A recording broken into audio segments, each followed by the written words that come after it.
Hello everyone, so today's video is going to be a tutorial on how I created this image right here. I wanted to show you how I created it because I didn't actually do a 7th video for my 7-day self-portrait challenge, which I was very disappointed about at the time, and I only didn't do it because I had a terrible cold and I just did not feel very well on that day. So to make up for the 7th day video, I thought I'd do a tutorial. So I've got the PSD file open here that I actually used. As you can see here where the layers are, I've got quite a few layers, quite a few bats in there, but if I just take off that layer, it shows you the raw image before I've coloured it or anything, and if I just go through the layers and take off one by one what I did, you can see it coming together, or how I built it from the bottom. So if I go from the base image, which was this image of me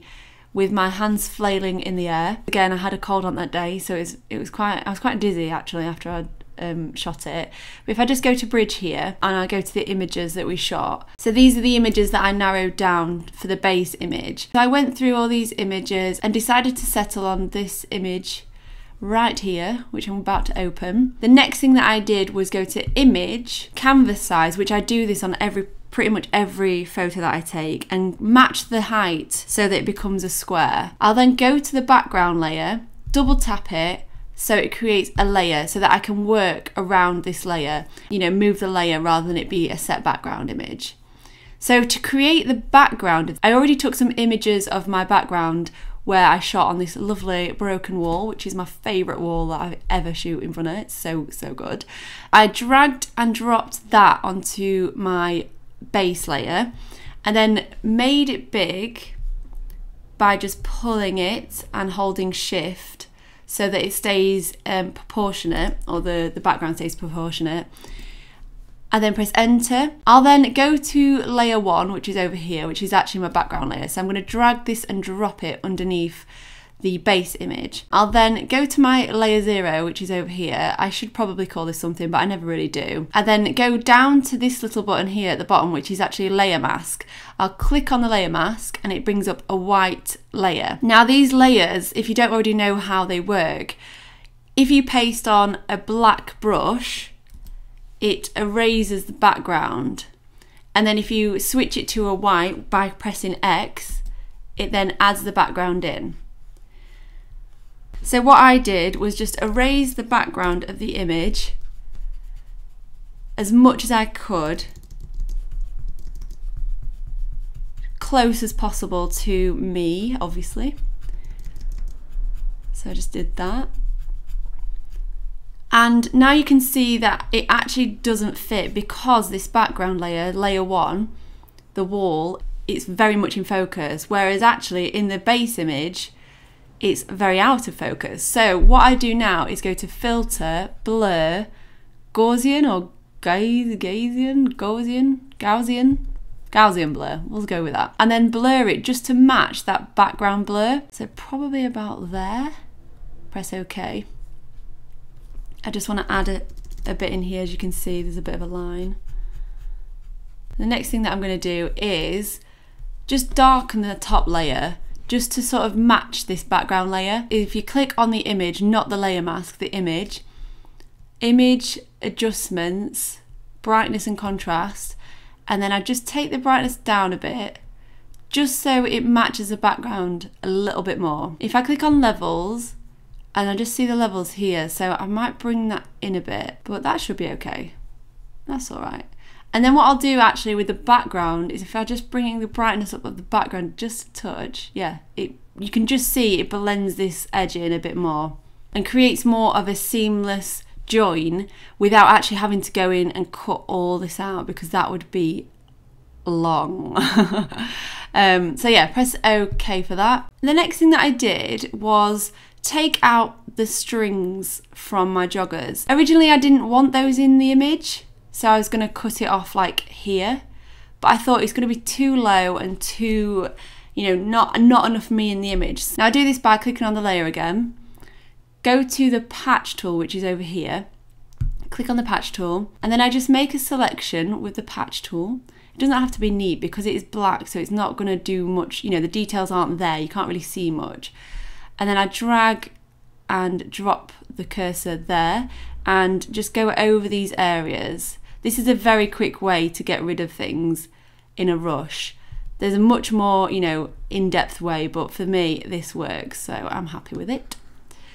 So if I go around here again and then go over to here. Now I picked up just a little bit of this leaf here just to make it a bit more natural of a join, and I'll just get rid of that, and then I'm happy with that. And then the laces have disappeared. Okay, so the next step is to open up all my bat images. So I've actually narrowed them all down, and these are the ones that I've picked. So for the bat, I used a bat prop which came from Sainsbury's for £1, I think it was, and it had like an elastic band on it. We pretty much just held the shutter of the camera down and I bounced the bat up and down just so that we could get the motion of the wings, and then obviously some of the bodies in focus and everything like that. So if we pick up the first image, which is this one, to pick this up from this base image here, I'll go to the lasso tool, and then if I just make a selection by tapping and dragging around it, I go quite close, but not, you know, not too, I don't worry about this part here because I'm going to erase it in the future anyway. In the future, not that far in the future, in about 10 minutes. And then I go edit, copy, but I actually do shortcut on the keyboard, but for this, here's me doing it manually. And then edit, paste. I'm just going to position this in place by making it a little bit smaller and just position it into the place that I wanted. So I press tick, and then I'm going to go over to my other ones. So the next image, and then do the exact same for them all.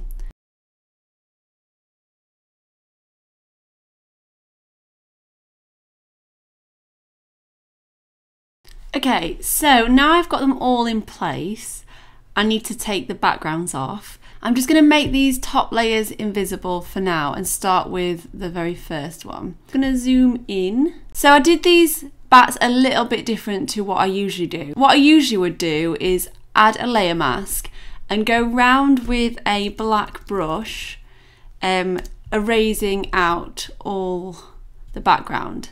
But for this image, I actually did it a little bit different because the edges don't have to be so perfect because the bats are in motion.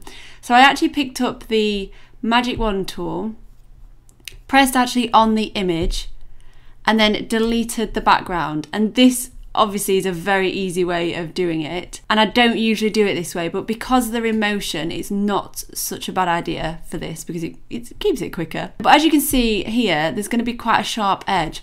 So what I did do is go to a brush tool, add a layer just at the bottom here, make my brush really, really small, and just soften up the edges of the bat by going round and just brushing in a little bit of softness. And then the next thing that I need to get rid of is this elastic band. So I'm just going to erase this fully by going and taking it down to the bat body here. And then what I do for this bit here, which is very simple again, and go to the patch tool again and just patch tool this bit out. It's a very simple way, but it's easy, and that's what I'm all about. So nobody's going to zoom in and notice this part of the image, but you're probably all going to go and do that now, aren't you? But anyway, so we're going to zoom out and fit to screen. And as you can see, it's pretty much seamlessly on the image now. I'm just going to do this for all the bats. So if I make this layer visible again, click on the layer, zoom in, click on the magic wand, click on the selection, delete, and then I'm just going to go in with a layer mask again with a black tool and just erase my finger there. Maybe make it a bit bigger.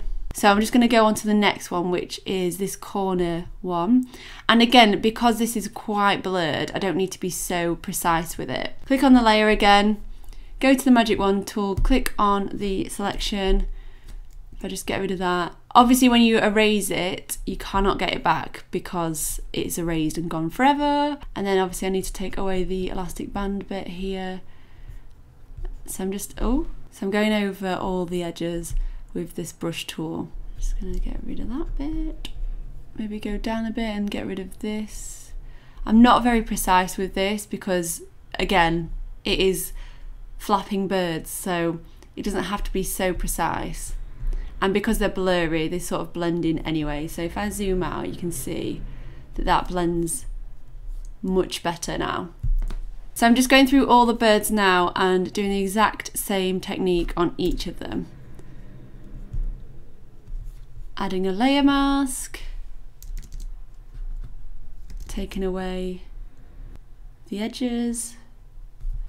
And again, you don't have to be so precise because these are moving birds and they're not going to be so precise because they're out of focus. I did film a bit of this as well, so when I do a roundup video, I will add those clips in so you can see actually how I shot this. But I'm sure you can see from the images now as to how I shot it. Zoom out. Boom. And then the bottom one over here. As well, I just keep zooming in and out from these images because you know, from afar you can't quite see the lines, but I can see the line here. So I'm going to go back into that one and just erase those hard lines.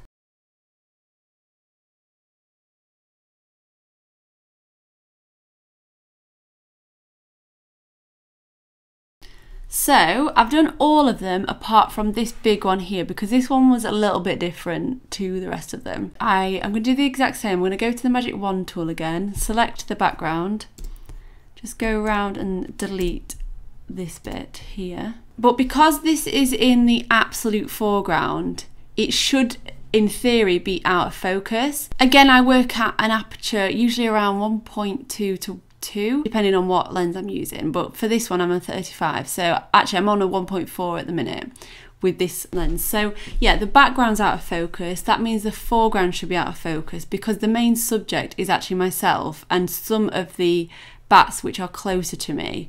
So yeah, this looks odd being very, very in focus. So what I did for this one was, again, go to filter, Gaussian, blur, and just blur it out until I was satisfied with how far out of focus it should be. So that looks to me about right. Because what I do with images like this is imagine it actually happening, and then I can really figure out technical sides of things. So if I'm actually photographing, you know, a bat storm, then some are going to be in focus and some are going to be out of focus. And this looks about what it needs to be out of focus. So I'm just going to press OK.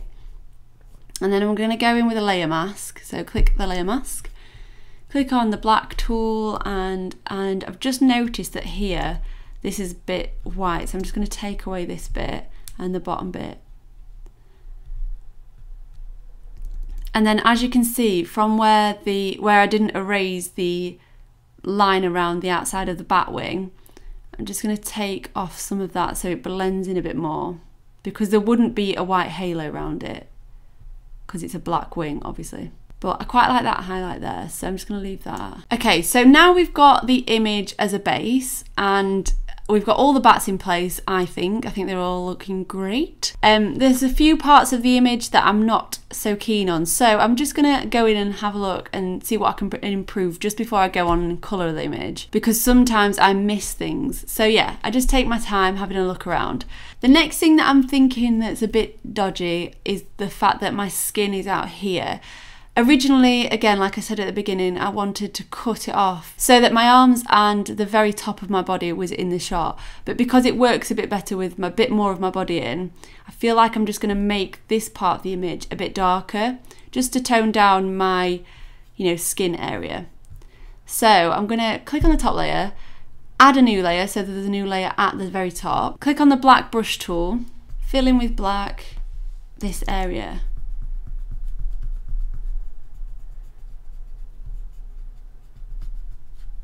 Now I'm going to drag down the layer right to the bottom of the layers, so it's just above the layer of me but below all the bats. What I'll do is just turn the opacity down a bit and maybe do a blend mode of overlay. Now I've noticed here, for some reason, this bit seems to be either overexposed or, you know, just my skin is very, very light here. So I'm going to add a bit more. So I'm going to add another layer, click on my brush tool and just add in a bit more there. Reduce the opacity there. I'm actually going to lower the layer 13 below layer 12 and just zoom in again and just check. Yeah, so that's looking much better. So I'll just zoom out and check that and it all looks good. So I think I've finished. To finish the image, I will then take it into Lightroom, but I'm just going to leave it there for today because I feel like that was quite a lot of information to take on. If I just do a before and after of the original image, I'll show you that. So that's before and that's after. So the bats are a little bit out of place, but you get the gist. Not too bad, I don't think though.